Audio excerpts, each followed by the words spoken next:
सकाळी 8 वाजता आम्ही हॉटेलवरती आलो होतो, तर इथे ड्रायव्हर आले होते. त्यांना चहा नाश्ता पोहे बनवून दिले. चहा नाश्ता झाल्यानंतर बाहेर इथे रुद्रांश खेळत होता.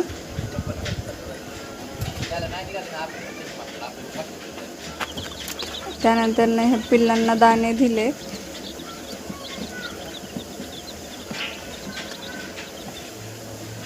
त्यानंतर बाहेर मी थोडी मेथी लावली होती, ती चेक करायला गेले. आज त्यांना 3 दिवस झाले, थोडीशी उगवली होती. नंतर मी नाश्ता केला पोहे, आणि संध्याकाळी रात्रीच्या जेवणासाठी माझे मिस्टर बिर्याणीचा बेत चालला होता, तर ते तयार करत होते.